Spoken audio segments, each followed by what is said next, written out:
कभी आपने गौर किया है कि जिंदगी में कई बार हालात ठीक होते हुए भी मन अंदर से अस्थिर रहता है। जैसे कुछ भी परमानेंट नहीं है, जैसे कभी भी सब छिन सकता है, जैसे जमीन खिसक रही हो। और हम हर समय भविष्य को लेकर चिंतित रहते हैं, पैसे को लेकर, करियर को लेकर, रिश्तों को लेकर, अपने अस्तित्व को लेकर। और हम सोचते हैं कि शायद ये ओवर थिंकिंग है, शायद दिमाग ज्यादा चल रहा है। लेकिन सच्चाई इससे कहीं ज्यादा गहरी है, क्योंकि हर डर दिमाग में पैदा नहीं होता। कुछ डर शरीर में पैदा होते हैं और कुछ डर हमारी जड़ों में छिपे होते हैं। और इन्हीं जड़ों का नाम है रूट चक्र, मूलाधार चक्र। रूट चक्र हमारे शरीर का पहला ऊर्जा केंद्र है। और पहला होने का मतलब सिर्फ शुरुआत नहीं, बल्कि नींव है, फाउंडेशन है। ठीक वैसे ही जैसे किसी इमारत में ऊपर की मंजिलें जितनी भी सुंदर क्यों ना हो, अगर नींव कमजोर हो तो पूरी इमारत हिलती रहती है। मूलाधार चक्र भी हमारी जिंदगी की वही नींव है। यह हमारी रीढ़ की हड्डी के सबसे नीचे स्थित होता है और एक ही मूल सवाल से जुड़ा होता है, क्या मैं सुरक्षित हूं? और यही सवाल हमारे पूरे जीवन को नियंत्रित करता है। क्योंकि जब इंसान अंदर से सुरक्षित महसूस करता है तो उसका दिमाग खुलकर सोचता है, फैसले लेता है, जोखिम उठाता है और आगे बढ़ता है। लेकिन जब यह सुरक्षा की भावना टूट जाती है तो इंसान चाहे कितना भी काबिल क्यों ना हो, अंदर से डरा हुआ रहता है। मनोविज्ञान की भाषा में देखें तो रूट चक्र सीधे हमारे सर्वाइवल ब्रेन से जुड़ा होता है, यानी वही हिस्सा जो फाइट और फ्लाइट रिस्पॉन्स को कंट्रोल करता है। जब यह चक्र कमजोर होता है तो दिमाग हर समय खतरा ढूंढता रहता है, बिना वजह वर्स्ट केस सिनेरियो बनाता है, छोटी छोटी बातों को बड़ा खतरा समझने लगता है और इंसान हमेशा अलर्ट मोड में जीता है, जिससे एंजाइटी, पैनिक, ओवरथिंकिंग और क्रॉनिक स्ट्रेस पैदा होता है।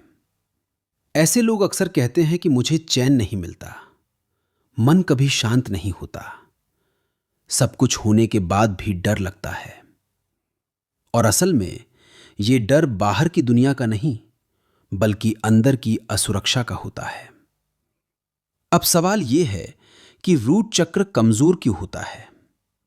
इसके कई कारण होते हैं और ज्यादातर कारण हमारे बचपन और जीवन के शुरुआती अनुभवों से जुड़े होते हैं। अगर बचपन में फाइनेंशियल इनसिक्योरिटी रही हो, घर में इनस्टेबिलिटी रही हो, बार बार डराया गया हो, कंपैरिजन किया गया हो या इमोशनल सेफ्टी न मिली हो, तो दिमाग के अंदर एक पैटर्न बन जाता है कि दुनिया अनसेफ है। इसके अलावा मॉडर्न लाइफ भी इस चक्र को बहुत नुकसान पहुंचाती है। Constant job insecurity, social media comparison, phone addiction, irregular routine, late night lifestyle, शरीर की मूवमेंट की कमी, ये सब हमारे नर्वस सिस्टम को ये सिग्नल देते रहते हैं कि हम कंट्रोल में नहीं हैं। और जब शरीर को कंट्रोल का एहसास नहीं होता तो रूट चक्र कोलैप्स करने लगता है। जब मूलाधार चक्र असंतुलित होता है तो इंसान सिर्फ मेंटली नहीं, बल्कि फिजिकली भी असर महसूस करता है। लोअर बैक पेन, लेग्स में वीकनेस, फटीग, डाइजेस्टिव इश्यूज और लगातार थकान। क्योंकि शरीर और मन अलग नहीं हैं और जो डर मन में होता है वही शरीर में टेंशन बनकर जमा हो जाता है। ऐसे लोग अक्सर बाहर से स्ट्रांग दिखने की कोशिश करते हैं, लेकिन अंदर से बहुत फ्रेजाइल होते हैं। उन्हें लगता है कि अगर कंट्रोल छोड़ दिया तो सब बिखर जाएगा। इसलिए वे या तो बहुत ज्यादा कंट्रोल फ्रीक बन जाते हैं या फिर बिल्कुल हेल्पलेस महसूस करने लगते हैं। अब समझने वाली सबसे जरूरी बात यह है कि सेल्फ इंप्रूवमेंट सिर्फ पॉजिटिव सोचने से नहीं होता, सिर्फ मोटिवेशन वीडियोस देखने से नहीं होता, क्योंकि जब तक शरीर को यह भरोसा नहीं मिलता कि मैं सुरक्षित हूं, तब तक दिमाग चाहे जितना भी समझा लो, वो डर पैदा करता रहेगा। इसलिए रूट चक्र की हीलिंग सिर्फ माइंड लेवल पर नहीं, बल्कि बॉडी और लाइफस्टाइल लेवल पर करनी पड़ती है। और इसकी शुरुआत होती है ग्राउंडिंग से, यानी धरती से जुड़ने से। क्योंकि धरती स्टेबिलिटी का सबसे बड़ा सिंबल है। जब हम नंगे पांव जमीन पर चलते हैं, जब हम प्रकृति के पास समय बिताते हैं, तो शरीर को सबकॉन्शियस सिग्नल मिलता है कि हम सपोर्टेड हैं, हम गिर नहीं रहे। दूसरा बड़ा उपाय है डिसिप्लिन। क्योंकि डिसिप्लिन केओस के खिलाफ सबसे बड़ी दवा है।